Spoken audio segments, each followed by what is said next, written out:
Saviez-vous que Domestika vient de souffler sa première bougie en France ? La plateforme de cours vidéo pour les arts créatifs, entre autres, a déjà publié 50 cours en français. Il publie d'ailleurs un nouveau cours en français par semaine. Au programme, des nouveaux cours de broderie, de tricot, de patchwork, de teinture ou d'upcycling. Et puis toujours des sujets connexes intéressants pour les créateurs, comme le storytelling sur Instagram et la photographie argentique par exemple. Au total, ce sont plus de 2000 cours qui vous sont proposés dans plein de langues différentes avec des sous-titrages. Personnellement, j'ai suivi un cours sur la photo récemment et le traitement sur Lightroom en anglais. Et c'était top, je me suis sentie plus à l'aise pour prendre des photos ensuite. Ça a été le petit shoot de confiance sur le sujet qui me manquait pour me lancer sereinement. Et dernière info, mais pas des moindres, il y a désormais des partenariats avec des fournisseurs de matériel de DIY qui vous permettront d'avoir des remises à la suite de l'achat de cours. De quoi continuer à créer avec un petit coup de pouce sympa. Allez, place à l'épisode. Bonjour à tous, bienvenue sur le podcast Fait Main, le podcast de la communauté DIY dans lequel je vous emmène rencontrer des entrepreneurs créatifs. Ils créent avec du tissu, des pinceaux, du papier, de la laine, de la terre, des crayons, et avec ces conversations, ils partagent avec nous leur parcours, leur quotidien, leurs doutes, leurs succès et leurs projets. Ce qui a souvent commencé comme un loisir créatif s'est transformé petit à petit en métier, et découvrir ces coulisses est un régal pour notre inspiration. Après cette pause estivale, je suis vraiment très heureuse de vous retrouver pour partager avec vous l'épisode du jour, l'épisode 80. Tout a commencé il y a bientôt 3 ans. À ce jour, j'ai publié 102 audios, qui représentent 4 jours, 4 heures et 36 minutes d'écoute. Cela fait pile 100 heures. 100 heures de rencontres hyper riches, de partage de conseils et d'enthousiasme pour ces activités professionnelles autour des arts créatifs. Je suis toujours autant ravie de découvrir les histoires de mes invités. J'ai hâte de voir ce que nous réservent les 100 prochaines heures du podcast. Si vous voulez soutenir mon travail, vous pouvez le faire de 2 manières. En parlant du podcast autour de vous, sur Instagram par exemple, ou de vive voix à vos amis créatifs. Et en me soutenant sur Tipeee, en me laissant un pourboire. Tipeee, c'est la plateforme de financement participatif des créateurs. Ce soutien est très important pour moi, au-delà de l'aspect financier, car il permet de donner une valeur à tout ce temps que je passe à animer le podcast. Donc un immense merci aux auditeurs qui l'ont déjà fait. Allez, cette fois-ci, place à l'épisode.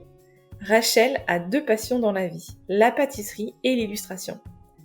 Après une première partie de carrière comme designer dans la mode, Rachel s'est lancée un défi, participer à l'émission Le meilleur pâtissier sur M6, avec l'unique objectif de savoir ce que ces gâteaux valaient réellement. Sa victoire au concours a été un tournant dans son activité professionnelle. Après avoir créé Pastille fin 2019, elle revient aujourd'hui sur son parcours entrepreneurial de manière hyper transparente. Elle nous raconte notamment les difficultés qu'elle a rencontrées jusqu'à il y a quelques mois et comment sa coach et l'écriture l'ont aidée. Aujourd'hui, son horizon s'est éclairci grâce au repositionnement de son activité. C'est une conversation que j'ai vraiment adorée. J'ai hâte de lire vos réactions. Bonne écoute! Bonjour Rachel, je suis ravie de t'accueillir sur le podcast Fait Main. Bienvenue! Bonjour, moi aussi je suis trop contente d'être là. Bon, écoute, non, vraiment plaisir partagé. Pour la petite histoire, parce que je raconte pas forcément comment je contacte les invités, etc. Et pour la petite histoire, c'est toi qui m'as dit un jour, il y a, je sais pas, quelques semaines en arrière, tu m'as dit que tu écoutais mon podcast et que tu l'appréciais. Alors du coup, déjà, je suis tombée de ma chaise, je fais « Quoi ?» Trop bien, parce qu'évidemment, je te connaissais et je suivais ton compte déjà. Et voilà, et donc je crois qu'au même moment où j'étais en train de t'écrire « Ah bah si ça te dit de participer un jour », t'étais en train de me dire « Ah bah si ça te dit qu'un jour je participe ». Bah carrément, voilà. Écoute, moi j'aime bien provoquer, j'aime bien provoquer le destin. Et non, c'est vrai que j'écoute beaucoup ton podcast, je l'adore.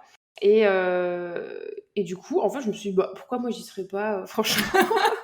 Mais t'as raison. Voilà, ça pose l'ambiance, les gens vont se dire, mais donc ça va Rachel. Non, je te rassure, t'es évidemment pas la seule.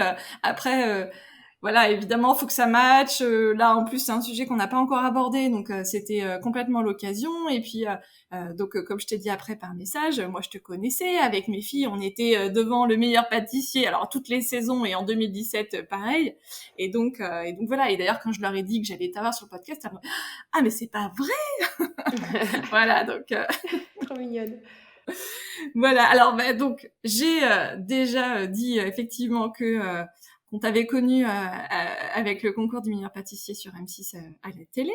Ouais. Peut-être que pour démarrer, tu peux nous raconter comment tout ça a commencé et puis comment voilà cette aventure à la télé a démarré. Parce que j'imagine que ça a été le point de départ d'Happy Pastille. Pas tout à fait. Je dirais pas que c'est le point de départ. En fait, c'est une question qui est super compliquée parce que très longue. En fait, je dirais pas que le meilleur pâtissier, ça a été le point de départ. En fait, je pense que vu de l'extérieur, c'est le point de départ parce que c'est là où les gens ont commencé à me connaître. Bien sûr, ouais. Mais moi, avant le meilleur pâtissier, ça faisait déjà des années que je cherchais à construire mon métier, à inventer un métier qui me permette d'exprimer mes deux passions, qui étaient la pâtisserie et l'illustration. D'accord. Donc c'est vrai que d'un point de vue extérieur, le meilleur pâtissier, ça paraît être un point de départ, mais moi, en Oui. fait, je dirais que le meilleur pâtissier, c'est à peu près la moitié de mon cheminement. Alors c'est plus un tremplin finalement qu'un départ, parce que nous, Ouais. forcément, ça met la lumière à un instant T sur toi.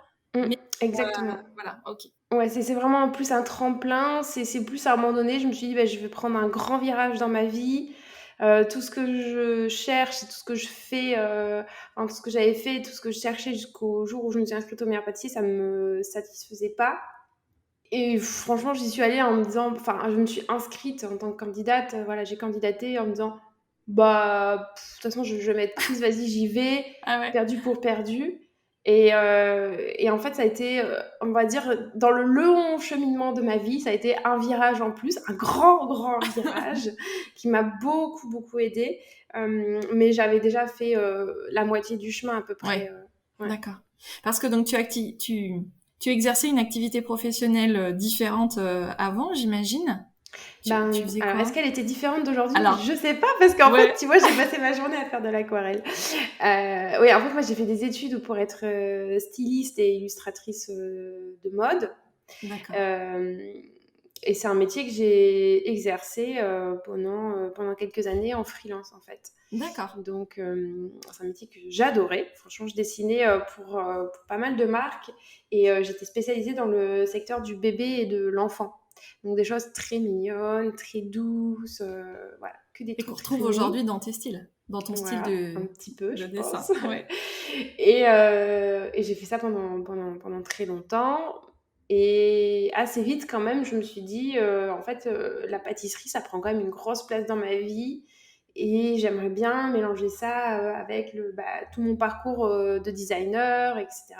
Sauf que à l'époque, il n'existait rien, quoi. Donc, T'avais pas de modèle quelque non. part? Ouais. Non, en fait, je cherchais même aux États-Unis. J'avais regardé ce qui se faisait aux États-Unis, au Japon, etc. Mais franchement, il n'y avait rien. Mais par contre, un jour, j'entends parler d'une formation à Reims, une formation de design culinaire, où en fait, c'est exactement les mêmes études que j'avais faites avant, donc pour être designer, sauf que c'était appliqué à l'alimentaire. Donc clairement, c'est de l'exploration de matière, de volume, d'expérience, mais autour du culinaire. Et du coup, j'ai démissionné de mon CDI à l'époque pour aller faire cette formation. Et suite à cette formation, avec une amie que j'avais rencontrée là-bas, qui s'appelle Marion Châtelcher, on avait monté un premier gros projet qui s'appelait qui s'appelle toujours le Studio Exquisite, et qui était, l'idée c'était de proposer de la recherche et développement pour les pâtissiers, les chefs, etc. Et donc nous, en fait, on leur faisait des recherches de tendances, et ces tendances, on les appliquait au culinaire. Donc, je sais pas, il y avait un Noël, on avait fait la tendance autour du bois. Donc, on avait fait plein de textures de bois, des écorces, des rondins, enfin, tout le champ lexical autour du bois, en fait. On avait fait des recherches d'images et on avait fait du bois comestible. Et ensuite, on avait proposé une bûche qui ressemblait à un tas de rondins recouverts de neige. Et l'idée, c'était de créer un magazine de tendances culinaires pour les chefs, les pâtissiers, les chocolatiers, etc., qui, eux, clairement, n'ont pas le temps de faire ce travail-là, et qui n'ont ni le temps, ni trop les compétences non plus. D'accord. Et j'en étais là avec Marion, et en fait, un jour, j'ai eu un énorme ras-le-bol. Vraiment, intellectuellement, je pouvais plus, quoi. Et en fait, je me dis, mais moi, j'ai juste envie de faire des gâteaux et que les gens les mangent. Et vraiment, je veux juste faire des gâteaux. Et le problème, c'est que je faisais des gâteaux, tout le monde disait que c'était bon, mais bah, la famille et les amis, ils sont toujours sympas, quoi. Ils te disent toujours que c'est bon. Et moi, j'avais besoin d'aller me frotter un peu à un public beaucoup plus averti. Et c'est pour ça que je me suis inscrite au meilleur pâtissier, parce que je me suis dit, bah, là-bas, franchement, il y a Pierre Hermé, il y a Philippe Constantini, il y a Cyril Lignac, il y a Claire Hetzer. Enfin, franchement, il y a les plus grands pâtissiers du monde qui viennent goûter les gâteaux. Et franchement, ils ont une telle réputation qu'ils ne peuvent pas te dire c'est bon juste pour te faire plaisir. Parce que sinon, franchement, ils grillent leur réputation. Et du coup, j'y suis allée, voilà, je me suis inscrite juste pour me dire, bah franchement, on me dit que mes gâteaux sont bien, bah allons voir si c'est vrai. Voilà. Génial. C'était juste pour ça que j'y suis allée. Et alors, le process du casting et tout, est-ce qu'il y a des choses qui t'ont étonnée dans la manière dont ça s'est passé? Ah non, rien ne m'a étonnée. Je m'attendais exactement à ça, c'est-à-dire qu'il y a beaucoup d'étapes, c'est très long, il faut attendre longtemps, il faut faire pas mal d'essais. Mais moi, j'étais tellement dans une phase de recherche, etc., qu'en fait, je faisais ça avec bonheur. Hein. Tu vois, ils te disent, bah, faut faire des gâteaux comme ci, comme ça. Bon, pas de problème, je vous les fais. Faut aller à Paris pour présenter des gâteaux. Bah, trop bien, moi, franchement, j'avance dans les Ouais, castings. ouais. Franchement, je suis trop contente, je suis trop enjouée. Et donc voilà, non, franchement, ça m'a pas paru compliqué. D'accord. Et Enfin, parce que toi, t'es où physiquement? à Lille. Ah oui, c'est vrai, bien sûr. Ouais, J'oublie. Mais à chaque fois, je redécouvre. Ah oui, c'est vrai qu'elle est Lille. à Lille. Oui, donc ça va, ça se gère facilement, Lille-Paris. Ok. Et le tournage en tant que tel, parce que tu sais, nous on le regarde quand même sur un temps très très long. Mon mari te dirait infini, parce que lui c'est moins sa cam que nous avec mes filles. Mais donc il trouve ça très long. Ça, au final, tu tournes sur combien de temps? Parce qu'en plus, Et bah donc, toi, t'as si, fait si du toi tu début à la trouves fin. ça long, ne viens jamais sur un tournage de télé. C'est extrêmement long. Ah ouais. Ben, en fait, quand tu vas en finale comme moi, par Mmh. exemple, le tournage dure un peu plus d'un mois. Et tu Bah, c'est rien. tournes. Ben, quand même, c'est Ouais. long. Pouvoir dégager un mois dans ta vie Ah oui, ça, je sans suis travailler. d'accord. Ouais, Ouais. ouais, je suis d'accord. Mais je croyais que t'allais me dire 3 mois, 5, 4 mois, 5 mois, tu vois, je... Non, ah non, non, non. D'accord. Alors, il Ah y a un oui, truc sur aussi, il faut un mois, jamais c'est... oublier que c'est de la télé, c'est du business. Hein. On n'est pas là pour, on n'est pas là pour Planter les perles. regarder les cygnes et les petites abeilles dans les fleurs comme à l'écran. Et du Donc ça coup, enchaîne. C'est hyper intense alors. c'est très, très intense. Mais je peux Ah même ouais. pas vous décrire à quel point c'est intense, parce que donc on tourne du lundi au vendredi, tous les jours. Et on commence très très tôt le matin, c'est-à-dire Mmh. qu'en général, au tout début, quand on est 12, donc on est très nombreux, donc en fait, plus on est nombreux, plus ça dure longtemps. Mmh. Après, les horaires s'allègent un petit peu vers la Ouais. fin, mais au début, on tourne, on se lève, il est 5h15 et on va se coucher, il est minuit, 1h, 1h30. Oh purée. Ouais. Oui, donc et entre-temps, faut quand même que tu aies eu la présence d'esprit d'inventer plein de choses, etc. C'est pas comme ça. Alors, Enfin, voilà. on le prépare, hein, on le prépare D'accord. le tournage, évidemment. On est au courant de la majorité. Il y a que les Ah, j'en épreuves de étais sûre. Mercotte. Bah J'en ouais, c'est étais sûre. évident, on n'est pas. Enfin, là, c'est de Ouais, la oui, bah, pâtisserie, hein, on n'est pas à ouais. Top Chef. Même à Top Chef, il y a des épreuves préparées. Mmh. Mais, donc, enfin, même si c'est préparé, parce qu'on pourrait se dire, ah, bah c'est bon, vous avez préparé, c'est plus facile. Ouais. Faut pas Bon. négliger le fait qu'on pâtisse dans un endroit qu'on ne connaît pas, avec du Mmh. matériel qu'on ne connaît pas, avec un Mmh. journaliste qui est tout le temps en train de vous parler et vous poser des questions. Donc il faut pâtisser, gérer le temps, le journaliste, la caméra. Enfin, c'est très Ouais, très dur, très très dur. Ouais. j'imagine. Et le Ouais, niveau ouais. de fatigue, il est quand même extrême. Ouais. Je veux bien Mais, te croire. franchement, c'était génial. Oui, Enfin, c'est un peu le truc une fois dans sa vie et ouais. Une ouais, et fois que puis c'est fait, t'es enfin, contente, mais oui, ça a été un gros boulot, quoi. ouais, et puis moi, j'étais venue pour faire des gâteaux et montrer mes gâteaux au chef. J'étais pas venue pour autre chose. J'étais Mmh. pas venue pour me faire des potes. J'étais pas venue pour les caméras, même si je me suis fait plein de copains, attention. Hein, mais j'étais pas venue pour les caméras. Franchement, j'ai réalisé vraiment très tard que ça allait vraiment passer sur M6. Moi, je m'en fichais des caméras. Et d'ailleurs, je me faisais gronder parce que j'étais là, bah, moi j'avançais, machin. Il était, attends, on n'a pas vu quand t'as mis au four. Non, mais franchement, on s'en fout, c'est au four, on y va, on avance, quoi, là. Non, non, mais Rachel, il nous faut le plan de quand tu mets au four. Ah, punaise. Bon, Ah, allez, ok, purée. on recommence. Non, voilà, moi j'étais venue montrer mes gâteaux. Point barre.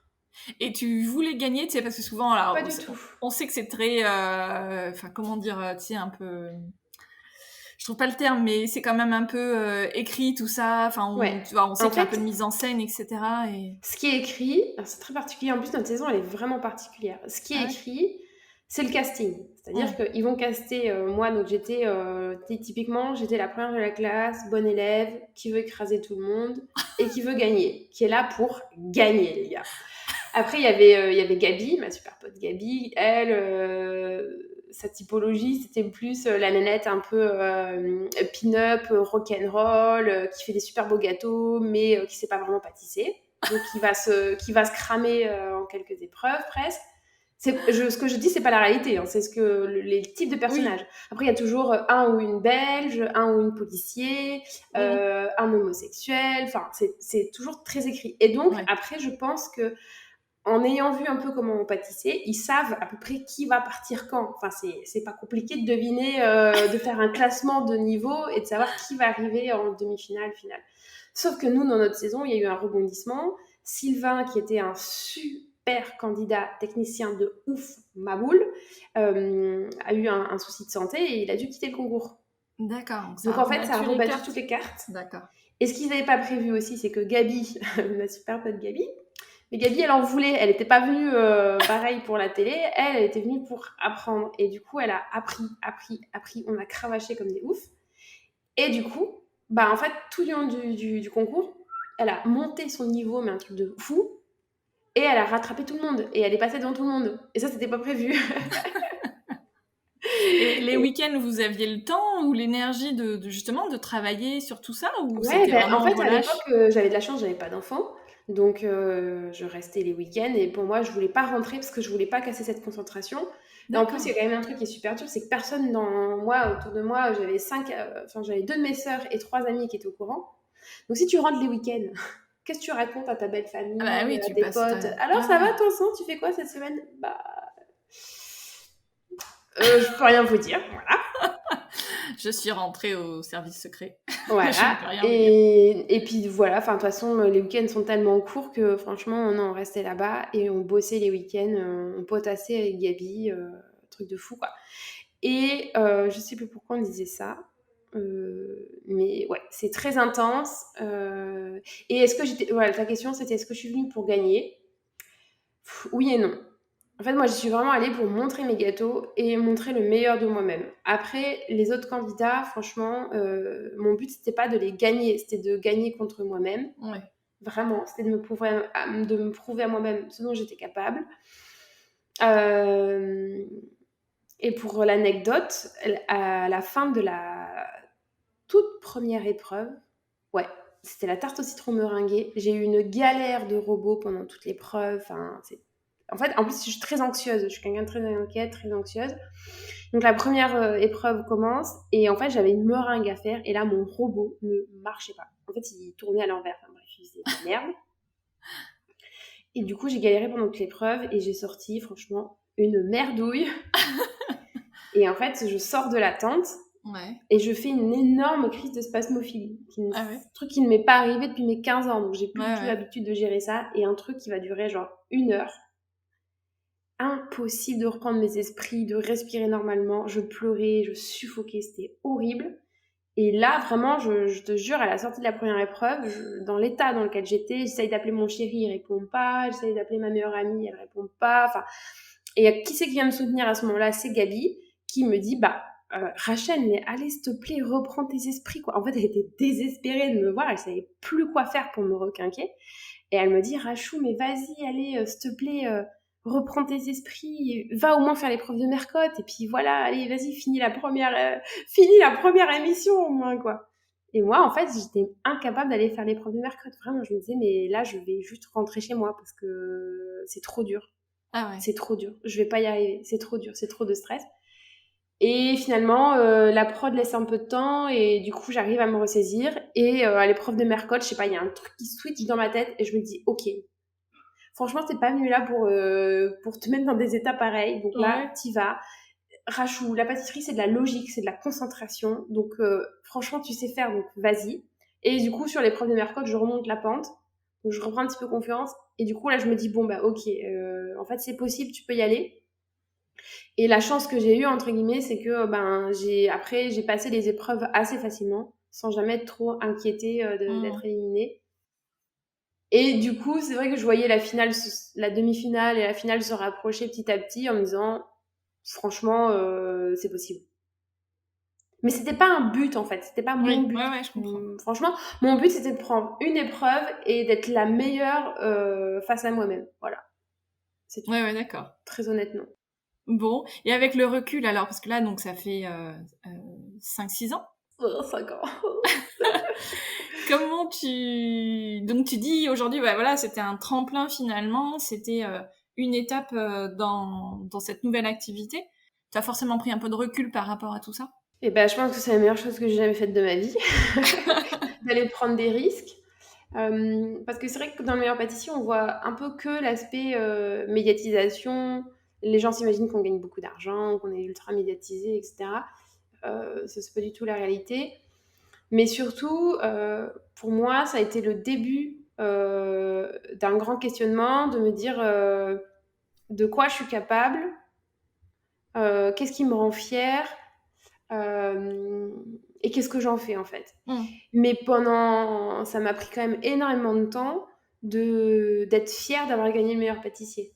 En fait, quand j'ai gagné le meilleur pâtissier, je vais être hyper honnête, c'est pas que j'étais pas fière de ne pas avoir gagné, mais je me rendais pas compte en fait de du, de l'exploit presque que ça pouvait être. Ouais, ouais, je comprends. Alors, le mot exploit, il est pas très bien choisi parce que ça fait, enfin, tu vois, j'ai pas gravi l'Himalaya, quoi. Mais à mon échelle, je trouve que c'est un exploit d'avoir géré mon manque de confiance en moi, ma timidité, mon stress, mon inquiétude, enfin, voilà, des choses qui se voyaient pas du tout à l'écran en plus, donc c'est drôle. Et donc, je trouve que d'un point de vue très personnel, ça a été vraiment le début de me dire, ok Rachel, tu as de la valeur, tu peux faire ça. Tout le monde ne sait pas le faire parce que alors moi, en fait, mon gros défaut, c'est de dire, non mais c'est simple, hein, tout le monde peut le faire. Hein. Franchement, n'importe qui que je croise dans la rue qui me dit, ah c'est trop bien, mais vos macarons ils sont trop beaux. Non mais écoutez, franchement, il n'y a rien de compliqué. Vous prenez du blanc, de la poudre d'amande, vous mélangez, paf, au four, c'est bon quoi.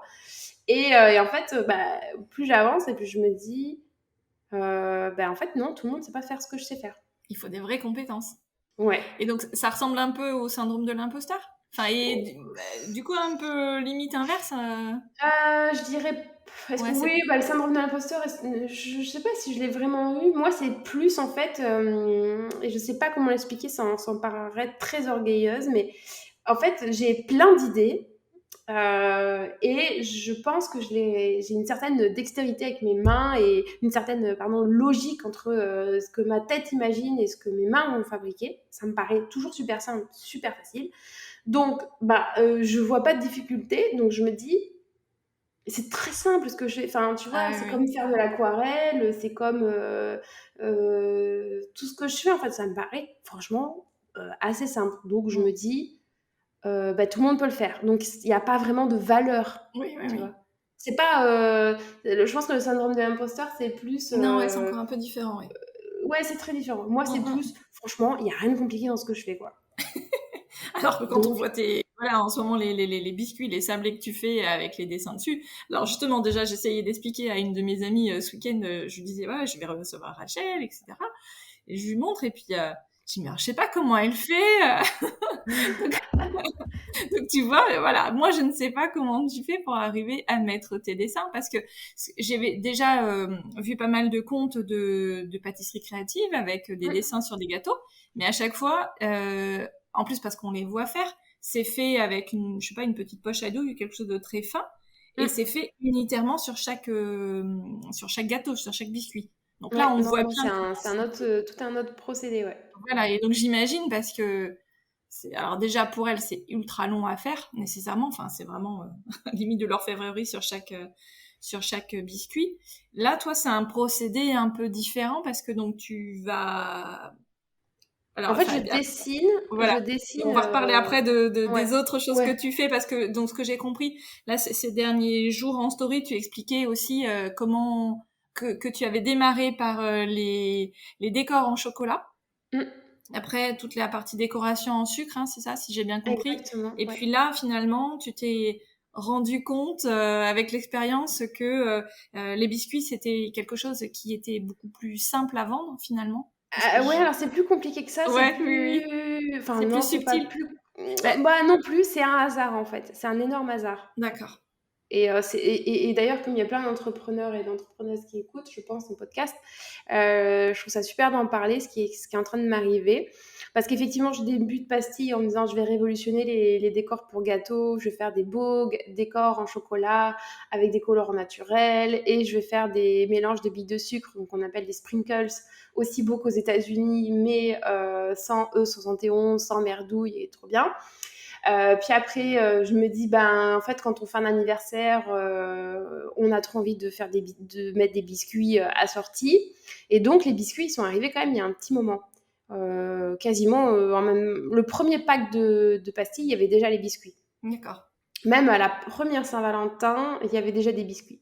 Et ça marchait assez bien. Et en fait, après, du coup, je me suis dit, bah, je vais faire des biscuits princesses, des biscuits dinosaures, etc., qui sont assortis à mes décors. Et là, franchement, si je vendais 3 coffrets de biscuits par mois, c'était grand max, quoi. Ça ne se vendait pas. Voilà, franchement, il se passait absolument rien autour des biscuits. Et là, Et c'était à quelle époque, cette partie-là? bah ça, j'ai commencé ces biscuits-là il y a 2 ans à peu près. Maintenant, on calcule tout par rapport au Covid. Donc, c'était, voilà, au début du Covid, plus ou moins. T'as Ouais, ouais, démarré, ouais, ouais, c'est ça? ouais, c'est ça. J'ai lancé Pastille, le premier Noël de Pastille, c'était le Noël avant le Covid. Ah oui, Et d'accord. après, j'ai lancé la Saint-Valentin. Et Pâques, le premier pack de pastilles, c'était en plein Ouais, premier plein grand confinement. confinement. Ouais. Ouais. D'accord. Donc, ça se Et vendait bah, pas. les biscuits, ouais, non, les biscuits, franchement, il se passait rien, quoi. Et je me disais, je comprends pas, ils sont trop beaux. Je comprends pas. Accessoirement, ils doivent être bons. Ouais, mais alors en plus, j'ai tout testé. Cher, enfin très très Mm. cher pour que les gens comprennent que c'était des super bons et beaux biscuits. Pas Oui. cher, parce que je me suis dit, bah, c'est peut-être le prix. J'ai fait un super beau packaging. Mais franchement, il se passait que dalle. Donc je me disais, franchement, je comprends pas. Donc j'avais abandonné l'idée de développer les biscuits. Je me suis dit, bah, on va y aller sur les décors. Et il se passait que dalle, mais tu vendais le reste. C'est pas il se passait que Ouais. dalle tout court, c'était tu vendais le Ah reste, non, mais bah les heureusement, biscuits. parce que franchement, en 2 ans, sinon j'aurais fait faillite. Non, non, les décors en chocolat, les sprinkles, Ça se ça vendait. tournait pas mal. En plus, entre-temps, j'avais lancé la chocolaterie, donc des tablettes de chocolat, les piñatas, les bombes choco, que j'ai arrêté depuis, mais on pourra en reparler. Et en fait, le hasard, je ne sais plus. En fait, je crois que ça part de quelqu'un qui m'écrit en me disant bonjour Rachel, j'adore tes dessins. Est-ce que tu pourrais me dessiner pour l'anniversaire de mon enfant Je sais plus qu'est-ce que c'était les premiers biscuits. Moi, je dis bah ouais, allez, de toute façon, ok. Et je partage ça en story et en fait, je marque en story, je dessine vos biscuits sur mesure. Et là, dans la soirée, je reçois 8 demandes de biscuits sur mesure pour que je dessine les biscuits des gens. Donc là, je me dis, franchement, c'est bizarre. Ça fait 2 ans qu'il se passe rien autour de mes biscuits. Il Et doit y avoir là, un truc. ok. Et en fait, j'ai compris que c'était le je dessine pour vous. Mm. En fait, avant, les gens comprenaient pas que je dessinais. Parce Ah, qu'ils et se que disaient quoi? Que c'était un décor que tu avais acheté, qui était appliqué, et je puis c'est pense que les tout? gens, ils réfléchissent même pas à ça. Enfin, franchement, c'est Oui. moi quand je vais, je sais pas, à Zodio et que j'achète une housse de couette, je me demande pas si c'est Zodio qui décide la housse de couette ou s'ils ont acheté une maquette à quelqu'un. Je m'en fous. Oui, oui. C'est même pas. Ça Donc je pense dépend. que c'est même pas dans le questionnement des gens. Est-ce que c'est moi qui dessine les décors? Est-ce que c'est moi qui conçois les mélanges de billes de sucre? Est-ce que c'est moi qui dessine et qui fait les biscuits? Je pense que les gens, en fait, c'est beau, c'est pas beau, ou c'est sur mesure, ou c'est pas sur mesure, mais et donc là, le je dessine vos biscuits, ça a déclenché un truc. Donc je me dis, bon, c'était un vendredi soir. Je me dis, le dimanche soir, je me dis, franchement, c'est quand même fou, quoi. Voyons voir si c'est le hasard. Donc là, je remets une photo d'anciens biscuits que j'avais fait il y a longtemps. Et je remets, je dessine vos biscuits. Et là, paf, de nouveau, je sais pas combien de demandes. Et donc toute la semaine, sur Instagram, je me suis dit, franchement, je veux vraiment voir si c'est du hasard ou s'il y a vraiment un truc. Et bah, en fait, non, c'était pas du hasard. Il s'est vraiment passé un truc à partir du moment où j'ai dit je dessine vos biscuits. Et à partir du moment où je me suis montrée en train d'aquareller en fait les biscuits. Ouais. Parce qu'avant, je me montrais pas trop en train de dessiner parce que de toute façon, j'avais pas le temps et j'y pensais pas Oui, et ça pour demande un moi, peu de tout le monde logistique. savait que je dessinais. En Et fait, en fait, non, pas du personne tout. ne savait. Voilà et du coup, ça a fait une grosse boule de neige sur les biscuits et là, j'étais trop contente. Bon, ouais, c'est une chouette histoire, c'est marrant. Mmh. Et comme quoi, ouais, enfin, c'est rigolo parce que si on transpose sur d'autres choses, ça veut dire que il faut montrer en fait ce qu'on fait et le processus. Mmh. Parce qu'il y a toujours, je pense, la peur que finalement on se dise ah mais je vais me faire copier. Si je montre comment je fais, je vais me faire Alors copier. moi, c'est pas du tout une peur que j'ai, hein. Ah ouais. Alors franchement, mais alors moi, au contraire, je me dis le jour où je suis copiée, c'est que je suis famous, tu vois? Enfin, non mais les C'est gens le peuvent signe me du copier. succès. En fait, je m'en fous, je m'en fous. En fait, je me dis: «Qu'est-ce que les gens peuvent copier?» Le fait de faire de l'aquarelle et après soit de peindre à la main sur des biscuits, soit d'imprimer ce dessin sur des biscuits. Bah, soit. Mais si demain il y a une autre, personne qui se met à faire exactement le même principe que moi, ben, elle aura forcément un autre style. Oui. Donc, on n'aura pas la même, cible ou la même clientèle. Et quand bien même on a la même cible ou la même clientèle, je suis pas sûre que cette personne ait en plus monté, enfin développé des décors en chocolat et des sprinkles. Je suis pas sûre. Oui, et puis ça se trouve, les biscuits seront moins bons ou ils seront différents. Et puis bon, bah, des Ou ils biscuits, seront ça se mange. meilleurs. Enfin, Oui, moi franchement, moi, c'est pas du tout une peur ouais, ouais. qui pas du tout. Franchement, voilà, pas du tout. Bon, et à la fois, tu as l'avantage d'être dans un business où finalement, bah, tes produits se mangent, donc il faut les renouveler.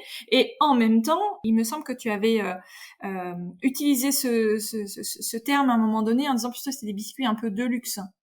Est-ce que je me Ouais. trompe ou pas? Ouais. Oui, bah, en fait, je l'avais dit à un moment, mais je sais pas si c'était vraiment des biscuits de luxe parce qu'ils sont quand même pas très chers. Enfin, tu vois, c'est 3,50 € le biscuit, c'est pas, tu vois? Tout le monde peut pas se payer 70 € de biscuits pour l'anniversaire de son enfant. Moi, la première, je suis pas sûre que je le ferais. Mais je suis ma pire cliente. Mais bon, c'est pas non plus, tu vois, je demande pas 500 € pour 20 biscuits, tu vois, donc c'est pas du Oui, oui, non, luxe. mais bien sûr. Non, non, mais effectivement, en gros, c'est pas tes biscuits du quotidien. C'est pas ce que tu manges avec le, Ouais. avec le thé C'est à pas 16 heures. Oui, c'est parce qu'en fait, souvent on me demande: «Est-ce que c'est sucré?» Bah, ouais, c'est des biscuits avec un glaçage en sucre dessus, donc oui, c'est sucré. Est-ce que c'est très sucré? Moi, je pense pas, parce que moi qui aime pas trop les trucs sucrés, bah et en fait, tu vas pas te boulotter la boîte de 6, tu vois, Mm, en regardant la télé. Enfin, mm. c'est un biscuit déjà avant d'avoir le courage de le manger tellement il est joli, bah, tu t'y réfléchis à 3 fois et hem et voilà, tu en manges un et tu le dégustes et tu Ouais. es content, quoi. En fait, moi, je vends pas des biscuits, enfin, tu vois, je Oui, vends c'est pas une c'est pas ça. expérience et Mmh. c'est quelque chose qui accompagne un événement fort. Voilà, comme tu Exactement. dis, des Mmh. anniversaires, Mmh. j'imagine des baptêmes, des mariages, enfin tout ce qu'on veut, effectivement, des moments Ouais, particuliers dans exactement. la vie. Ouais. Ok, ça marche. Et alors, donc justement, ce procédé de fabrication, donc tu ne peins pas directement sur chaque biscuit parce que sinon, bah, tu serais pas rendu. Voilà, Donc tu les imprimes, c'est bien ça? exactement. Donc c'est assez fou de se dire qu'on imprime. Ouais, j'ai une machine, très spéciale. J'ai investi dans de la machinerie, spécialisée, pour ça. Je m'étendrai pas sur le sujet parce que ça, c'est mon secret le mieux gardé et que, Oui, on me le demande très souvent et que j'imagine. je suis Oui, très donc sympa à mais il y a des envoyer. limites. Voilà, hein, il y a des salons professionnels si vous voulez une machine comme ça. Et voilà, donc en fait, je dessine. En fait, si c'est de l'aquarelle, je fais mon aquarelle, je la scanne, je la retravaille sur Photoshop. Mhm. Et ensuite, bah, je vais en faire un fichier prêt à imprimer. Après, des fois, je dessine directement avec ma tablette graphique sur mon ordinateur. Donc ça dépend en fait, Ouais, ouais, d'accord. ça dépend. Et l'aquarelle, ça a toujours fait partie des choses que tu faisais quand souvent c'est un peu bah, quand j'étais enfant, je faisais de l'aquarelle ou du dessin, etc. C'est un peu ça En aussi. fait, ma maman faisait de l'aquarelle, du pastel, de l'huile, et cetera. Donc, je l'ai vue faire. Moi, j'ai pas de souvenir de faire de l'aquarelle étant gamine, mais j'ai dû en faire, en fait, je pense, parce que, c'est un peu comme la pâtisserie, tu vois? J'ai pas énormément de souvenirs de faire de la pâtisserie quand j'étais petite. Mais comment t'expliques qu'à 18 ans ou 20 ans, je savais faire? Donc, non, ouais, je sais que j'avais une boîte d'aquarelle et tout, donc mais en fait, j'ai passé, tu vois, toute ma vie, moi, à faire de la peinture, des collages, des trucs, des machins, enfin, très Ouais, créative. ouais, d'accord. T'as toujours été effectivement plutôt très manuel et tout ça, quoi. Ah ouais, ouais. Et Mm. du coup, l'aquarelle, je pense que j'ai repris quand j'étais en mise à niveau en art appliqué. J'en ai fait un petit peu en BTS. En DSA, j'ai complètement, enfin, donc diplôme supérieur des arts appliqués, j'ai complètement arrêté parce que j'ai complètement perdu confiance en moi parce que, ben, en fait, moi, je sais pas comment expliquer ça, mais je dis souvent, je sais pas dessiner, mais je sais Ouais. vraiment pas dessiner. C'est-à-dire que si tu me demandes de faire un portrait de quelqu'un, franchement, ça va être horrible. Si tu me demandes de faire une nature morte, je sais pas faire. Dessiner un paysage comme ça dehors, je sais pas faire. En fait, moi, je sais dessiner ce qui est dans ma tête. Et donc, je sais dessiner des trucs mignons. Voilà. Et des fleurs. Et du coup, les ombres, laisser de la lumière, dessiner sans contour, machin, enfin tout ce qu'on t'apprend en école d'art, franchement, mais franchement, j'avais des notes, mais catastrophiques. Genre quand on faisait des cours de nu, je comprenais même pas par où il fallait commencer parce que le prof me Ouais. disait donc tu vois, il y a la lumière là, il y a de l'ombre là. J'étais là, non, je vois pas. Franchement, je vois pas, je comprends pas. Je comprenais pas ce qu'il me demandait. Et donc j'ai vraiment perdu confiance en moi, en me disant bon bah franchement je sais pas dessiner quoi, je sais pas peindre, je sais pas dessiner. Et c'est revenu après en fait, quand je l'ai fait Avec le pour temps. moi. Ouais. Ouais. Ben après quand j'ai dessiné pour la mode. Bah, en fait, je dessinais tellement tout le temps, tout le temps, tout le temps que j'ai pris des automatismes et du coup, je me suis dit, bon, bah, en fait, ça va, je sais faire des trucs, quoi. Ok. Bon, et donc comment tu vois les choses évoluer dans les mois, dans les années qui viennent? Parce que donc là, ça fait donc 2 ans et demi, quasiment trois, si c'était Bah ouais, la Noël, tout pastille, ça. je suis en train de préparer le troisième Noël de pastille. Ça me Ouais. fait vraiment un truc parce que c'était vraiment dur. Vraiment très très dur, pastille. Donc les années, je sais pas. Les mois à venir, oui, ça, je vois à peu près. Les Tu te années, projettes franchement, bien. je sais pas. Mais les mois à venir, ouais, bah, il va y avoir beaucoup, beaucoup, beaucoup de changements. Je suis en train, en fait, de tout restructurer, vraiment de fond en comble. Parce que j'ai dû tout, avec ces trucs autour des biscuits, du bar à biscuits que j'ai lancé, euh, j'ai dû vraiment faire le tri. Et j'avais déjà commencé avant, mais j'ai dû faire le tri entre les produits que je voulais vraiment faire, qui me faisaient vraiment plaisir. Et qu'est-ce que je voulais faire de pastille. Et en fait, quand j'ai attaqué pastille, je me suis dit, tout au début, je veux voilà, faire souffler un vent nouveau sur la décoration des gâteaux. Moi, ce que je trouve en magasin, je trouve ça vraiment moche. Il y a peut-être quelque chose à faire. Donc je m'étais dit, bah, pastille, ce sera des décors en chocolat, des billes de sucre, et donc ça va être une marque.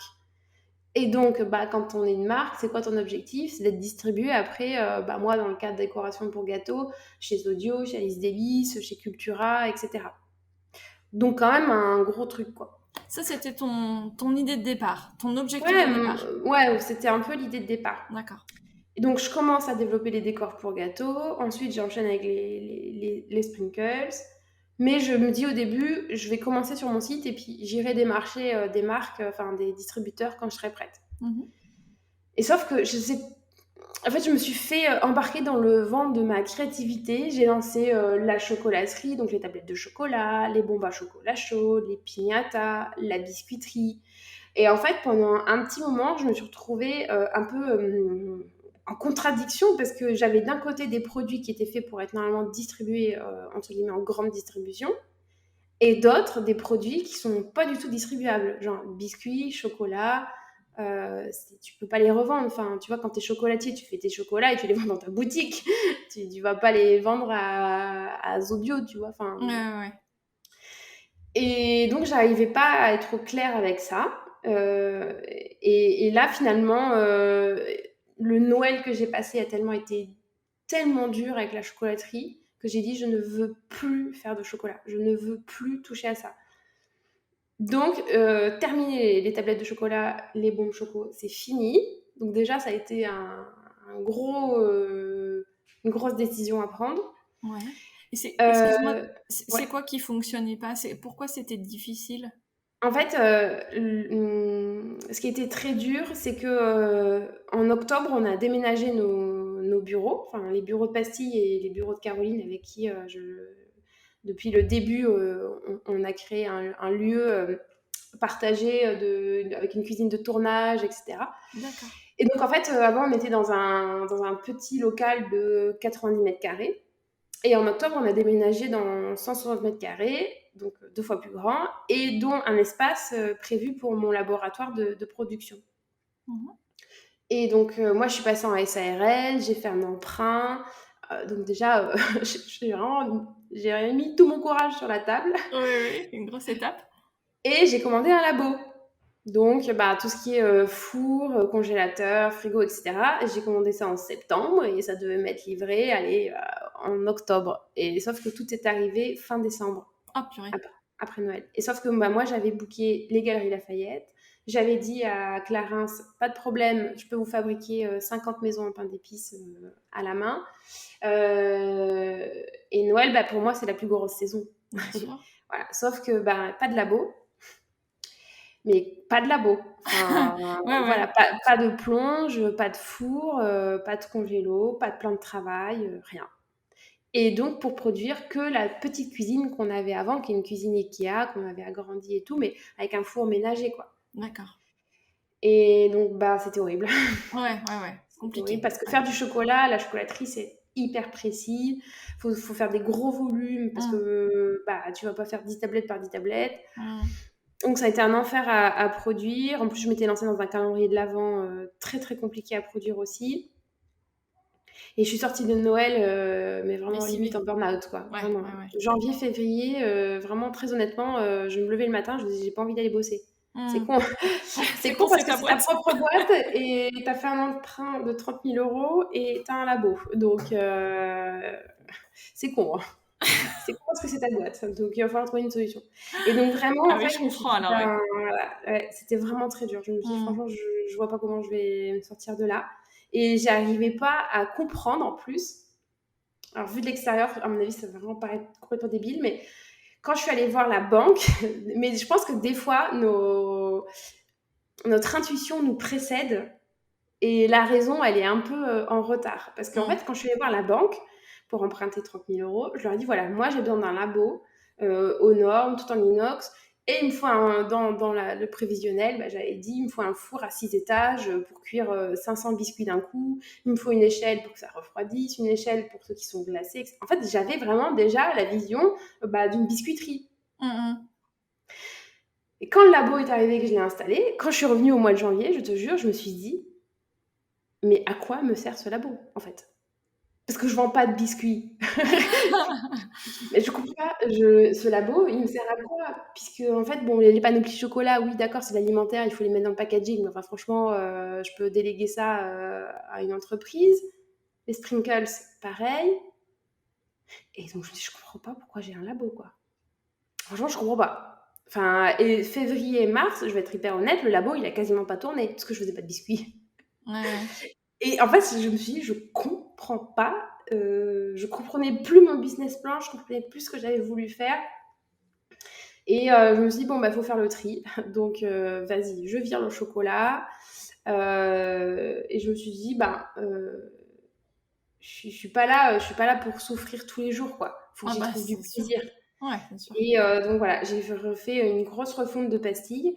Et en même temps, j'ai pris une coach. Et en même temps, c'est passé ça avec les biscuits. J'ai lancé le bar à biscuits, tu vois, c'était en juin, donc c'était tout récent. Et là, ça a fait boule de neige. Et donc là, j'y vois hyper clair.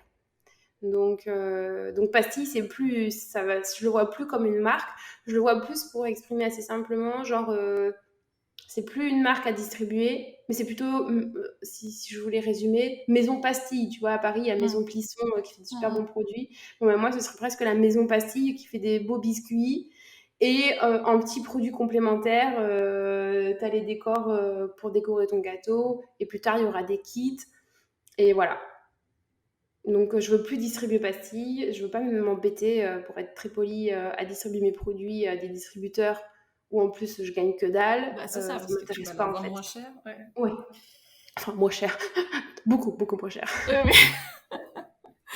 Bon, bah, c'est hyper intéressant ce cheminement. Alors effectivement, on entend bien que ça a été un peu dans la douleur, forcément, à certaines Ouais. périodes.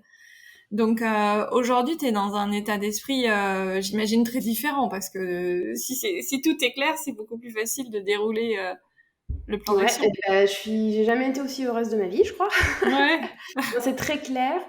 Et du coup, ben, franchement, ouais, je veux dire à celles et ceux qui entreprennent, si des fois vous êtes un peu perdu dans votre business, vous savez pas où vous allez, en fait, c'est normal. Et je crois qu'il faut juste laisser un peu de temps aussi Mm. euh, à la réflexion. Moi, franchement, janvier-février, j'avais pas envie d'aller bosser. J'allais quand même au bureau parce que j'avais envie de sortir de chez moi et je me disais quand même, il faut quand même que je prépare les commandes qui tombent et tout. Enfin, tu vois, Ouais. voilà, faut quand même les envoyer.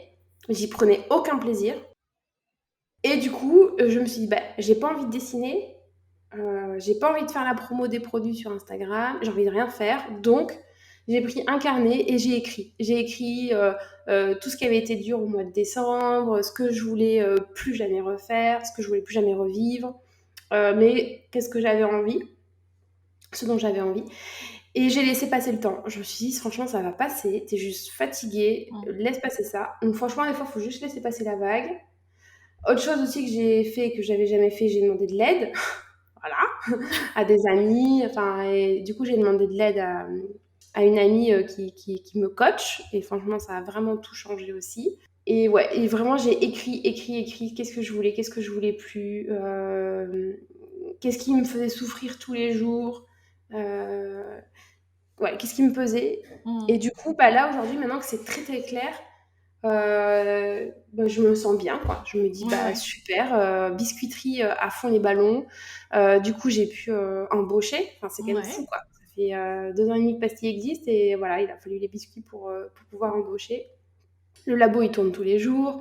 Mes commandes, ça roule. Enfin, du coup, je suis hyper au clair, en fait, avec là où je vais et comment j'y vais. Et Ouais, en plus ouais, de ouais. ça, j'ai jamais autant aquarellé et dessiné de ma vie. Donc, en Oui, fait, parce que ça aurait pu être le pendant négatif, c'est que finalement cette partie-là occupe 3 fois rien de ton temps, quoi.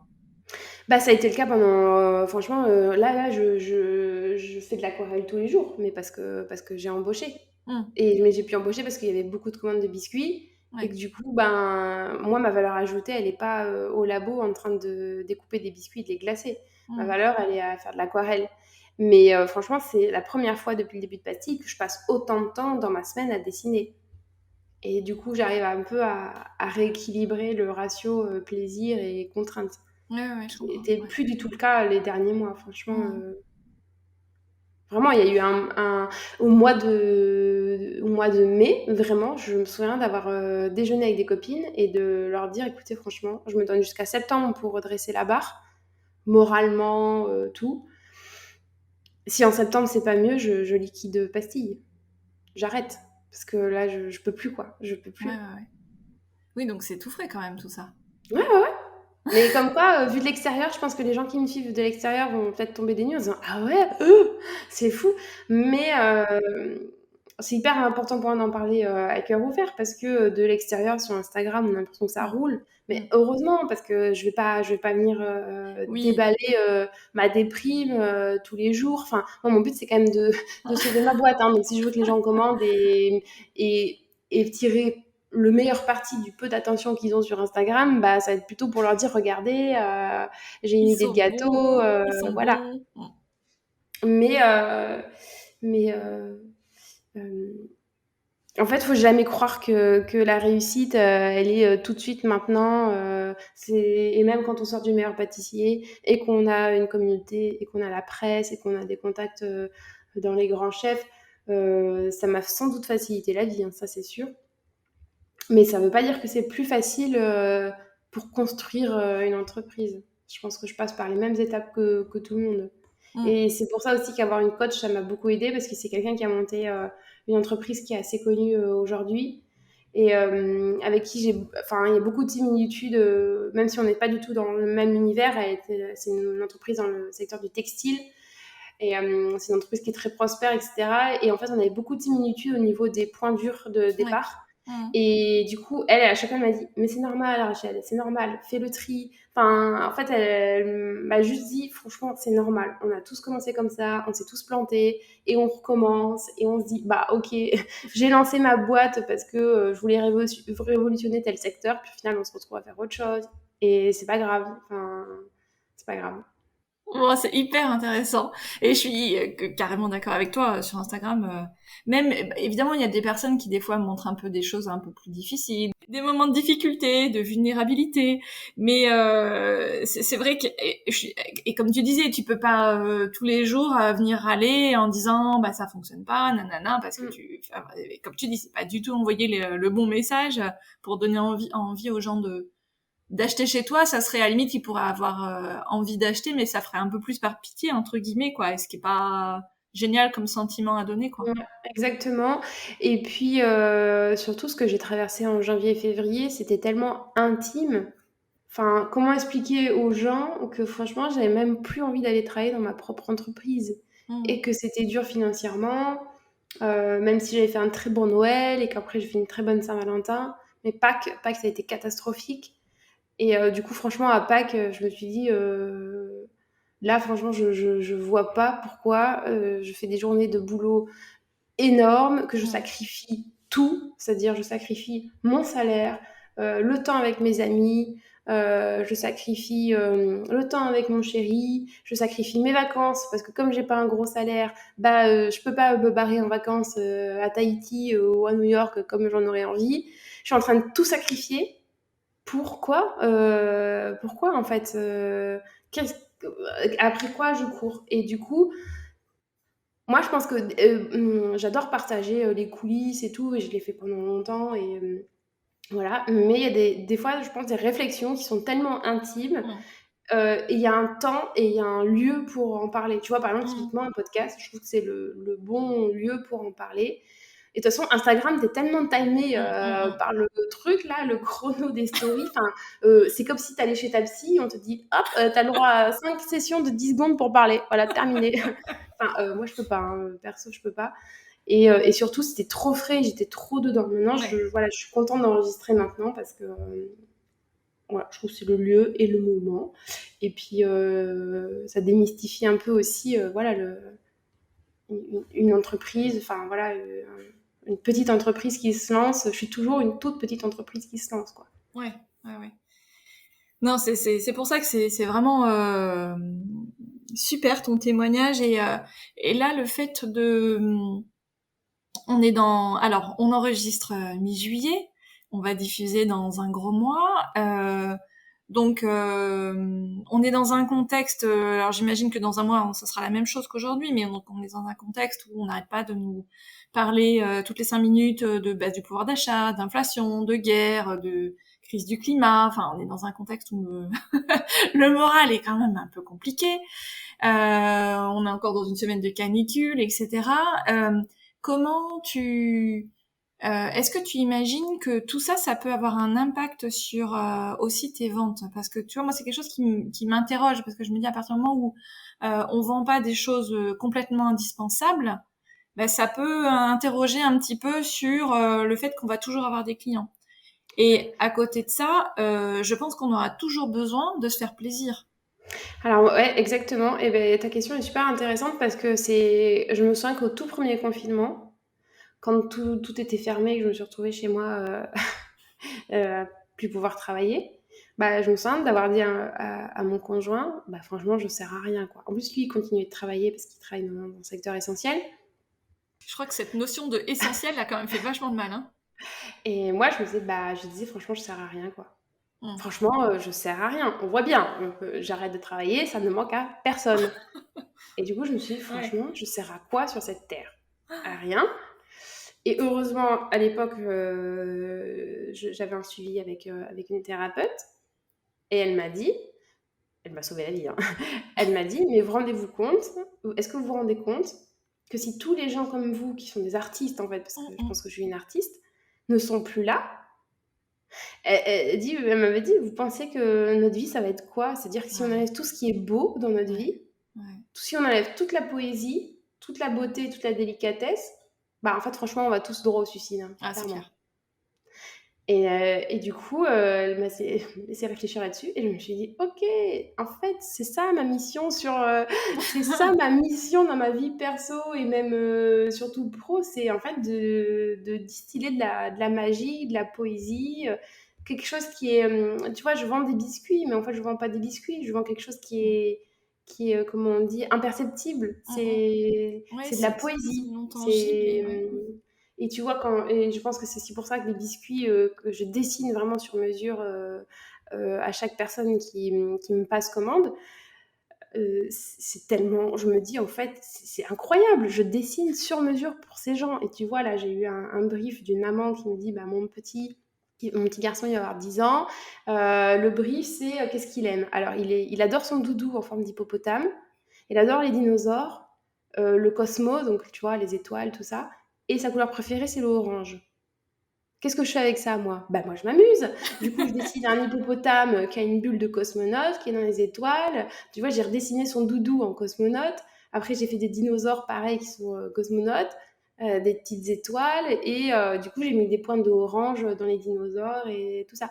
Et en les dessinant, je me dis, c'est ça en fait qui est ma valeur. Enfin, je me dis, c'est quand même fou, tu vois, la maman, elle me dit ça, en plus, elle m'a dit, franchement, je sais pas ce que vous allez faire avec ça, parce que c'est tellement fouillis, bah, ok, pas de problème, ou tu vois, j'ai une maman, là, qui m'a dit, bah, moi, ma fille, elle va avoir 13 ans, elle est fan de tout ce qui est milkshake, roller, vintage, mais elle fait aussi de la gym. Tu peux faire un truc, Rachel? Bah, ok, pas de problème, je te fais des biscuits, je mixe les univers. Et ça, je pense que bah, ça n'a pas de prix. Et voilà, Super. moi j'ai compris que ma valeur, c'était ça, c'était de mettre de la poésie, faire des choses qui sont belles, douces. Et c'est aussi pour ça que je prends un peu plus de confiance en fait de partager mes dessins et tout sur Instagram. C'est que je me dis, bah, enfin moi, en fait, je passe ma vie à regarder des vidéos YouTube de gens qui font de l'aquarelle, ou sur Insta, je passe ma vie à regarder des gens qui font des beaux gâteaux, des jolis dessins. Et ça me fait tellement du bien. Donc je me dis, bah, en fait, je peux aussi partager ce que je fais, hein. Bah, carrément. Mais parce qu'en fait, tu suscites des émotions. Parce qu'en plus, j'imagine, enfin, moi, c'est ce que je fais. Moi, je fais de la carterie. Donc, quand je crée une carte d'anniversaire pour un proche, bah, nécessairement, je me projette en me disant, bah, quand il va l'ouvrir, il va peut-être ressentir ci, ça, etc.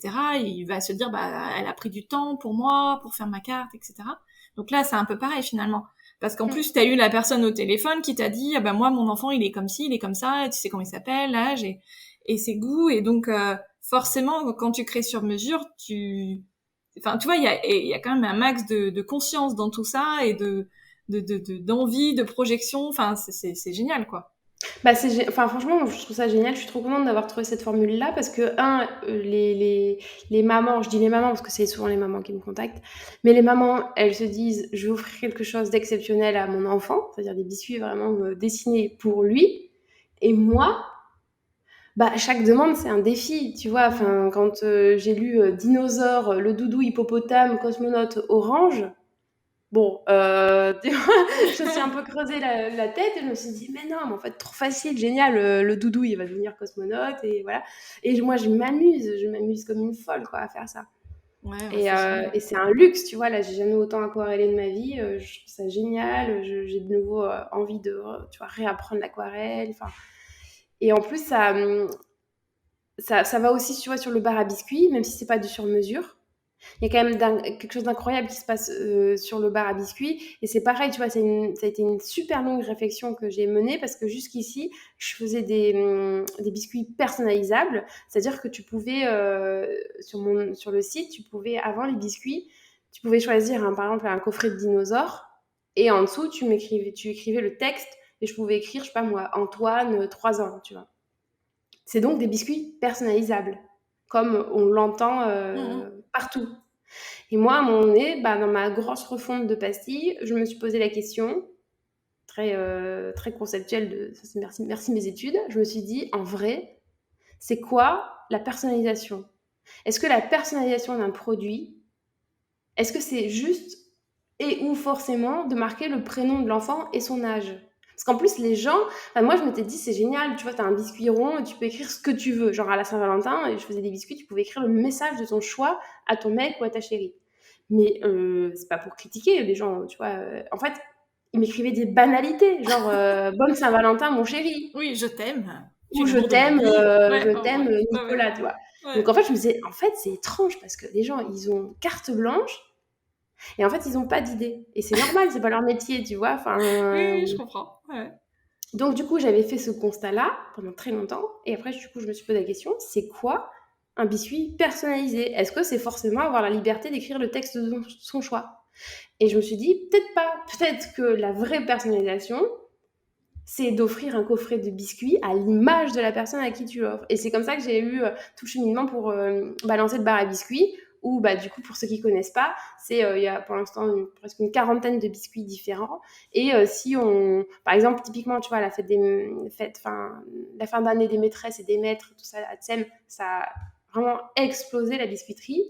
Mais parce que c'était génial. Tu avais une maîtresse qui aimait le barbecue et le vélo et tout ça. Bah, tu lui faisais un coffret ou avec un petit biscuit merci maîtresse. Tu prenais un vélo, une tente, un sac à dos et une caravane et tu lui offrais ça. Et c'était ouf parce que tu vois, ta maîtresse, c'est un petit clin d'œil, genre, hey, je sais que tu pars en camping, tu vois. Ou ton mec, c'est son anniversaire, bah, tu lui fais un coffret, je sais pas moi, il est fan de Star Wars. barbecue. Ouais, ou n'importe. Alors, savoir, j'ai pas encore. Ah, je Mais croyais. je sais pas, moi, il est fan de. Voilà, de. Ouais, j'avais fait ça. Attends, c'était. Fête des Pères. Bah, Fête des Pères, du coup, j'avais dessiné des Nintendo, des casquettes. Enfin, j'avais demandé à ma communauté Insta qu'est-ce qu'ils aiment vos mecs. Alors, casquettes, gros sujet sur les casquettes. Des casquettes, j'ai dessiné des cassettes de rap, des Nintendo, des manettes de gaming, enfin tout ça. Et du coup, bah, voilà, tu vas sur le bar à biscuits et tu composes ton coffret à l'image de la personne à qui tu vas l'offrir. Et ça, bah, avant, ça n'existait pas. Donc, je suis trop contente d'avoir trouvé cette formule-là qui, en plus, je trouve beaucoup plus intéressante que d'écrire Oui, Antoine, un 3 ans. message Ouais. assez banal. Et en plus, je suis trop contente parce que je pense qu'avant, les gens, ils étaient là devant leur ordinateur en disant oh, qu'est-ce que j'écris comme message? J'ai pas d'idée, c'est l'angoisse, punaise, bah, du coup, je suis pas du tout originale, bon, bah tant pis, parce que de toute façon, je commande, hein, qui du coup, presque un petit sentiment d'échec de juste marquer je t'aime, Nicolas. Alors que là, quand je le sais, parce qu'on me le dit, quand ils sont sur le bar à biscuits, les gens s'amusent, ils sont super créatifs parce que tu vois, ils vont mélanger un barbecue avec une bouée licorne, avec un cocktail et je sais pas moi, une Nintendo, tu vois. Et c'est trop drôle. Enfin, franchement, moi, quand je prépare les coffrets, je m'amuse parce que c'est trop mignon, quoi, les mélanges. C'est Voilà. génial. Et alors, le sur-mesure, ça, comment tu arrives à valoriser ce côté sur-mesure qui te prend nécessairement plus de temps que si ben voilà, dans ton bar à biscuits, tu prends, enfin voilà, chacun compose son coffret quoi. Là, il faut que tu crées à chaque fois. Oui, c'est la réflexion du moment. Alors, en fait, je vais un peu démystifier. Bon, désolé, les gens, vous allez être peut-être un peu déçus. Mais genre, là, le doudou hippopotame et tout. En fait, comme maintenant, je me filme pour monter des reels sur Instagram, je sais exactement le temps que je mets. Ouais, Puisque je me filme en train d'aquareller. Donc après, je ouais, vois combien la vidéo dure. ouais. Bon, je mets vraiment pas longtemps. Ouais, t'es hyper productive. Ben, vraiment, je mets vraiment pas longtemps. Mmh. Bah Donc, bon, après, t'as quand même tout le process de numériser, de nettoyer. alors, ça me prend du temps, c'est sûr, Mmh. mais ça me prend pas 2 jours, hein, Ouais. ni même une journée, Mmh. ça c'est sûr. Pour l'instant, je le valorise pas, c'est-à-dire que les biscuits sont au même prix que sur le bar à biscuits. Par contre, il y a un minimum de commande de 20 biscuits, D'accord. plus la livraison. Donc, tu peux pas t'en tirer à moins de 76 €. Je pense que je vais augmenter un peu les prix, tu vois. Je pense que je vais passer à peut-être 4 € ou 4,50 € le biscuit pour justement absorber le coût du Oui, de temps que je travail consacre. Parce qu'en supplémentaire, ouais. vrai, je passe plus de temps à échanger des mails Oui. qu'à dessiner. Voilà, ça me prend Oui, plus de oui. temps, ça. Mais c'est un tout, en fait. Le sur-mesure, il y a aussi évidemment toute cette partie-là qui est nécessaire, et toute la partie relation client. Ouais. Donc je pense que je vais revaloriser, voilà, 4 €, 4,50 € le biscuit quand c'est du sur-mesure, laisser le minimum de commande à 20 biscuits parce que je peux pas, enfin, en fait, quand j'en suis une prod sur-mesure, je peux pas faire moins de 20 biscuits, c'est pas intéressant. Mmh. Et tes biscuits, c'est toujours la même base. Le sablé, c'est toujours le même. Oui. D'accord. Et tu envisages de faire des nouvelles recettes? Tu t'es dit, oh, bah, je vais faire une version chocolat, une version, je sais pas quoi, la fraise. Bah, je sais pas. En fait, je pense que les gens n'achètent pas des biscuits. Ouais. Donc, à quoi bon commencer à me dire je vais faire chocolat, citron. En fait, évidemment, j'y pense. Mm. Et je pense peut-être un jour ça arrivera, mais ça arrivera sur le sur-mesure, certainement pas sur le bar à biscuits. Mm. Parce que sinon, ça va être. En fait, déjà, c'est tellement un Oui, casse-tête j'imagine de déjà sur le site web. logistique Ouais. Oui, d'avoir toujours en stock tous les biscuits qu'il faut pour préparer les coffrets pour pas que ça arrive 15 jours après. Mm. Donc si en plus les gens ils ont le choix entre chocolat, citron, vanille, non mais en fait ça veut dire que j'ai tous les biscuits en 3 parfums différents, Mm. en minimum 20 unités. Enfin, t'imagines Mm. le stock de biscuits, c'est pas possible. Ouais. Et je Même pense que s'ils ça ont. Tu disais qu'ils avaient une durée de 6 semaines. conservation assez longue. Hein. Ouais, ouais, c'est ça. Oui, mais 6 semaines ça passe très vite. Enfin, Mm. et... enfin trop compliqué. Ouais, ouais, ouais, je comprends. Trop compliqué. Par contre, sur le sur-mesure, je me dis oui, peut-être qu'un jour je le ferai, mais j'ai envie de te dire, on me le demande pas. C'est ce que j'allais te demander. On te le demande pas. Du Donc, tout. bon, bah voilà. La Ni les réponse, marques, elle ni est les répondue. marques, ni les particuliers, personne ne me le demande.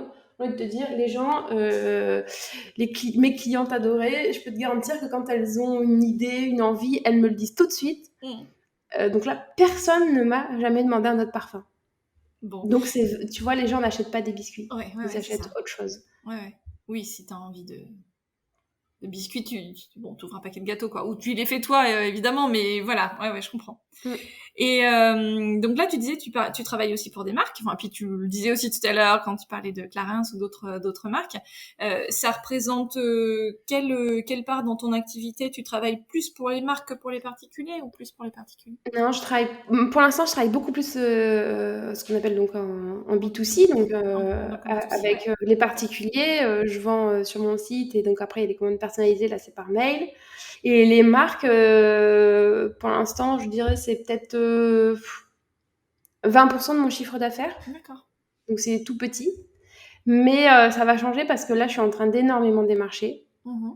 Je démarche plein. Parce qu'en fait, les marques avec qui je travaille aujourd'hui, elles sont venues à moi. Mm. J'ai rien fait pour aller les chercher. Donc je me dis, alors attends, si Clarins et Chanel viennent tout seuls, c'est qu'en fait, si moi, à un moment donné, je vais toquer à des portes, Il y a des chances que enfin, ça fonctionne. il y a des chances que ça fonctionne. Et là, dans mon nouveau business plan, l'idée, c'est d'avoir beaucoup plus de B2B, donc avec des marques, parce que leurs volumes de commandes sont beaucoup plus gros. Donc le chiffre d'affaires, bah, en fait, c'est Oui, beaucoup plus facile. c'est Si je produis proportionnel. 500 biscuits pour Chanel, bon, bah, en fait, ça me tranquillise sur une partie de mon chiffre Mm. d'affaires du mois. Et ça me permet d'être plus sereine et d'avoir plus de trésorerie. Donc là, c'est le but pour les mois à venir, de démarcher énormément les entreprises pour les fêtes de fin d'année, etc. Ouais, ouais. Parce que c'est finalement aussi justement la force de ton business plan et ton activité, c'est que évidemment t'es sur une production manuelle, t'as pas une usine, etc.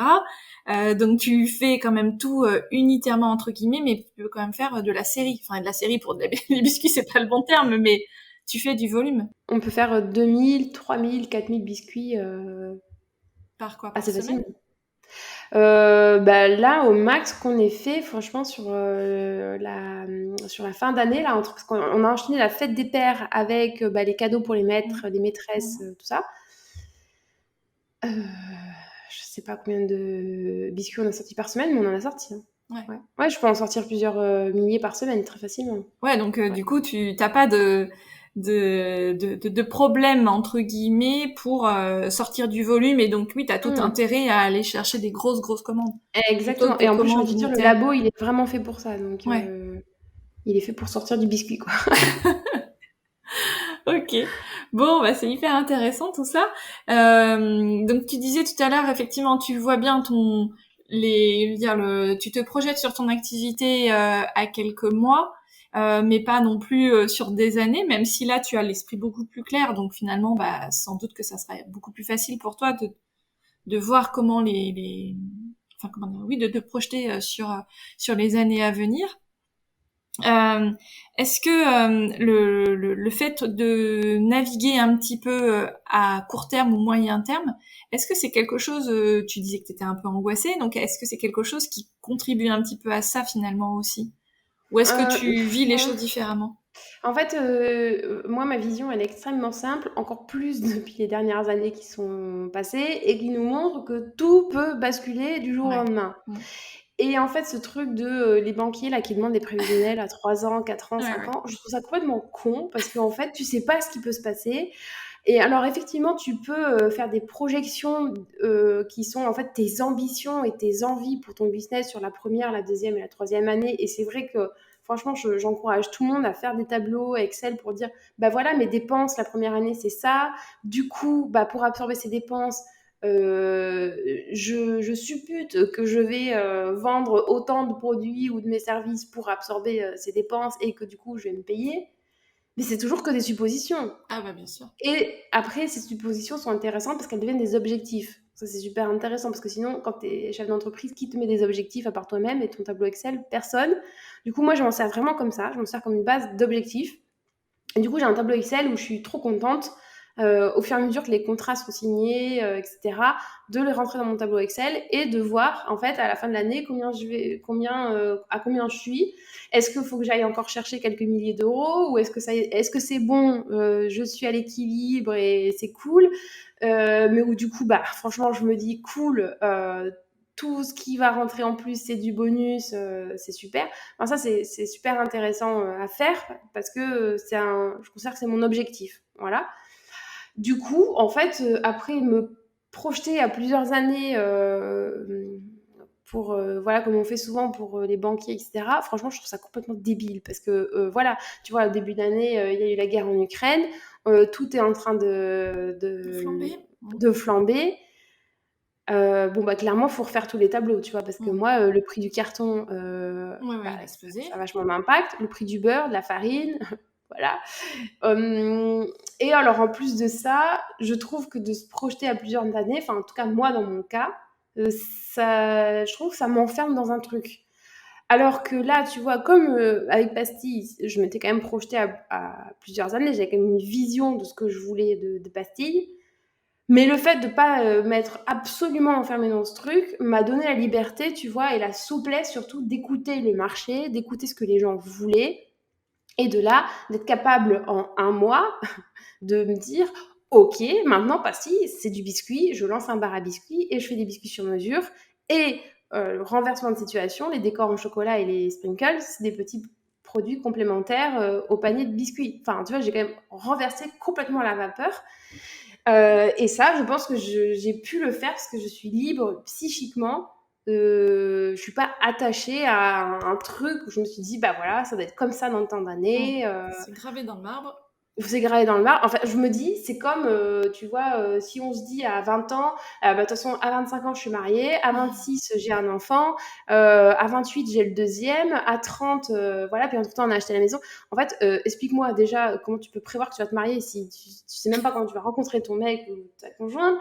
Je vais avoir un enfant à tel âge, bah, on sait tous que C'est pas aussi simple. c'est pas aussi simple. Il peut arriver avant, il peut arriver après. Enfin, Ou jamais tu vois, arrivé. pour moi, c'est exactement pareil avec une entreprise. Enfin, faut juste avoir une petite longueur d'avance. Parce que tu vois, tout à l'heure, on parlait des gens qui peut-être pouvaient me copier. Moi, je suis très consciente qu'on peut me copier. Par contre, je me dis, je sais que j'ai toujours une longueur d'avance sur mes idées, sur les concepts, sur la façon de le faire, etc. Donc, les gens peuvent bien arriver après. Ils seront déjà, je pense, un peu en retard ou s'ils m'ont rattrapé, eh ben, ça me secouera les puces. Mais du coup, voilà, je vois peut-être à un an, voilà, mais pas plus, quoi. Ouais, mais donc tu as ta vision quand même effectivement sur un an. Mais et quand je dis vision, c'est aussi la vision long terme. Bon, même si, comme tu dis, bah ça pivote à un moment donné, tu sais quand même là où tu veux aller et où les choses s'éclaircissent au fur et à mesure. Mais encore une fois, comme tu l'as déjà dit, c'est normal. Et moi, je me dis souvent, bah quand le truc te vient pas comme ça, c'est que c'est pas le bon moment en fait, et que ça sera plus tard, et que c'est juste là c'est pas clair. Bon bah ça s'éclaircira plus tard. Ouais, c'est ça. Et puis je sais pas comment dire, mais c'est vrai qu'avec Pastille, je me laisse quand même. C'est à la fois très cadré parce que j'écris beaucoup sur ce que je veux, sur ma vision, sur mon ambition. Et j'ai les tableaux Excel, etc.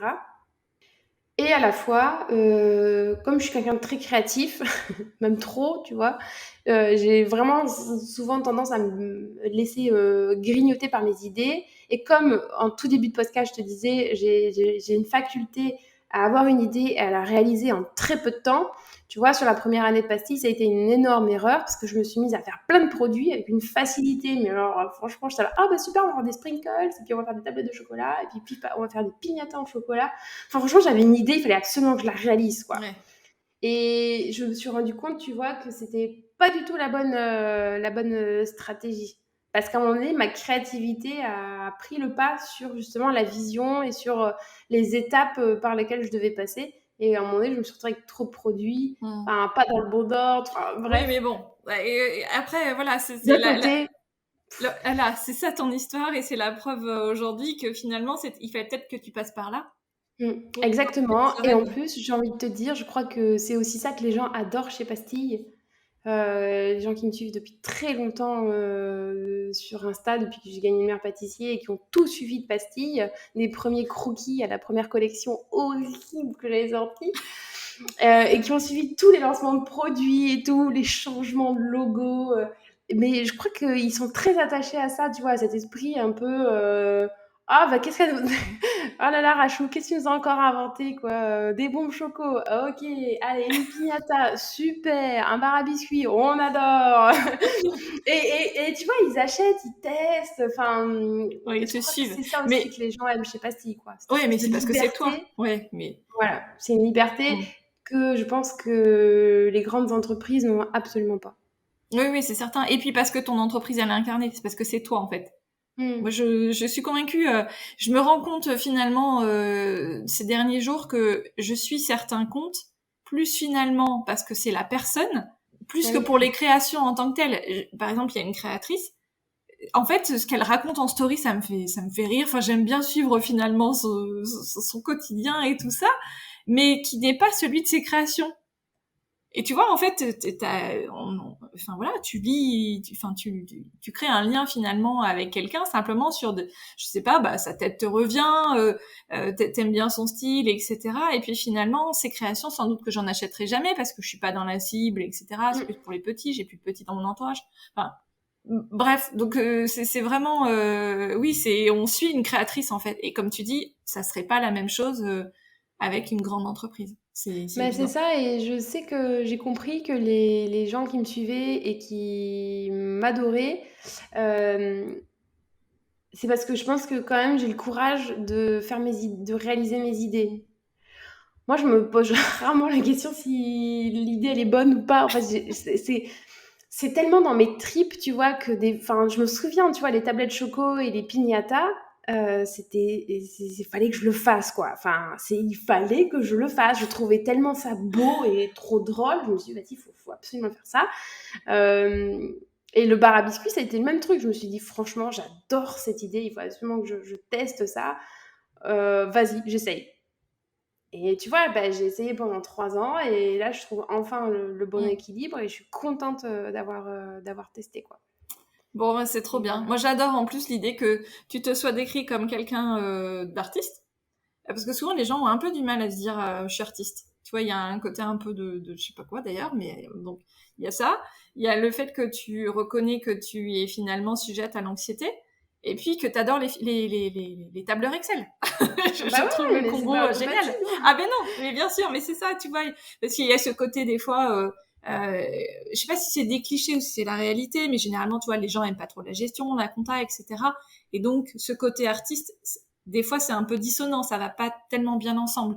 Et donc, en fait, bah, toi, t'es le mix de tout ça. Et à la fois, tu vois, il y a ce côté anxiété dont tu parles librement, mais tu étais quand même indépendante, et là, tu as ton entreprise, tu fais un prêt, etc. Tu vois, il y a un côté risque où finalement, c'est pareil, on montre que c'est pas incompatible.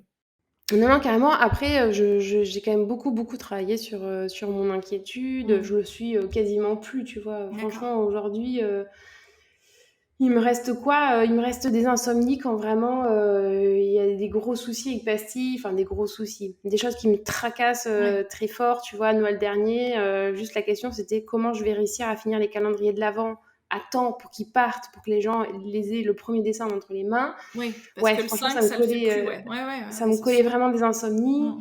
ou tu vois, l'aspect financier, c'est peut-être le truc encore où ça m'inquiète le plus, où ça m'empêche de dormir, des fois, où du coup, ça cogite en me disant, bon, comment je pourrais faire, tu vois, je me dis, ok, enfin, tu vois, j'ai mes tableaux comme ça dans mes yeux, mais voilà, tu vois, je fais pas de crise d'angoisse ni rien, mais l'inquiétude, c'est un bon moteur aussi, hein.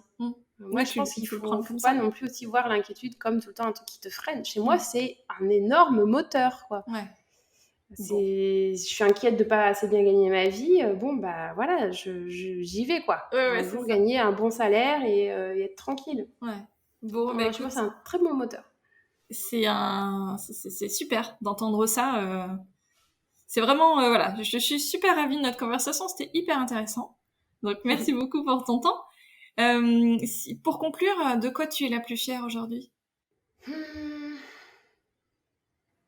Je dirais d'avoir eu le courage ces derniers mois de tout remettre en question et pour la première fois de ma vie, tout remettre en question, mais sans tout balayer. Parce que moi, je suis du genre, par exemple, que ce soit un dessin, un projet ou quoi, je le construis et finalement, ça me plaît pas, je le remets en question et genre, c'est poubelle directe. Ouais. Il y a pas de discussion, quoi. C'est moche, c'est nul, c'est raté. C'est comme, tu vois, je te parlais au début du projet que j'avais monté avec Marion. Du jour au lendemain, je me suis dit, je veux plus. C'est vraiment du jour au lendemain, j'ai dit, c'est stop, c'est terminé, quoi. Et là, avec Pastille, tu vois, j'ai senti qu'en janvier, février, je pouvais glisser sur ce terrain de vas-y, c'est terminé, je lâche l'affaire. Plus facile, en fait, tu vois. Et là, j'ai vraiment eu le courage de m'engager, quoi, de me dire, bah vas-y, je monte une société, je fais un emprunt, on déménage, donc je m'engage, hein, franchement, je ne pouvais pas plus m'engager avec Pastille. Et de le tenir là sur la durée, et quand là les doutes et les remises en question sont revenus, je suis très fière de m'être dit, écoute, super, profite de cette remise en question pour faire encore mieux, quelque chose qui te correspond plus. Ne balaye pas tout sur ton passage, parce que pour la première fois de ma vie, je me suis dit, ce que tu as fait, c'est bien, tu as bien bossé, franchement, il y a quand même matière à travailler, quoi. Donc là, je suis très fière de m'être dit, non, mais tout va pas à la poubelle, quoi. Garde, au contraire, il y a beaucoup de choses à garder, il faut juste les remodeler ou voilà, les remanier, et ça va aller. Bon, génial. Bon, bah écoute, merci beaucoup. Merci à toi. J'ai hâte, et en même temps, je sais que là, on enregistre, mais il va falloir qu'on attende pour le diffuser, parce que donc ça sera diffusé à la rentrée de septembre. Ouais. Voilà, après la petite pause estivale. Donc voilà, je vais ronger mon frein avant de diffuser l'épisode. Mille merci Rachel pour ton temps. Merci à toi. On te retrouve évidemment sur Insta, sur ton site. Oui. Donc partout, non. Everywhere. Sur Insta et sur mon site web. Non, mais parce qu'en fait, tu vois, dans mes insomnies, je me dis, ah ouais, j'aimerais trop monter une chaîne YouTube en fait, je passe que de mon temps à peindre directement sur des biscuits. Voilà. En année encore, dans 2-3 ans peut-être. Ouais, je pense que ça viendra plus vite que ça. Bon, et écoute, c'est tout le mal, tout le bien que je te souhaite. Merci beaucoup Rachel, et à bientôt. Merci Mélanie. Me revoici. J'espère que vous avez apprécié la totale transparence dont a fait preuve Rachel. Je suis sûre que les entrepreneurs et futurs entrepreneurs qui écoutent se sont régalés. Pour retrouver Rachel, je vous donne rendez-vous sur son site happy-pastille.com et sur son compte Instagram happy.pastille. Et de mon côté, vous pouvez me retrouver sur podcastfemain.fr et sur le compte Insta du même nom. Si vous venez d'arriver, bienvenue déjà, vous avez plein d'épisodes sur l'illustration, la couture, l'aquarelle et le travail du papier notamment à écouter. N'oubliez pas que vous pouvez soutenir mon podcast en parlant autour de vous sur Tipeee, comme je vous le disais en intro, et vous pouvez aussi me donner un coup de pouce avec une note et un commentaire sur Apple Podcast et Spotify. Je ne rate pas un seul commentaire, alors j'ai pas la possibilité d'y répondre, mais sachez qu'ils me font un bien fou les jours de doute.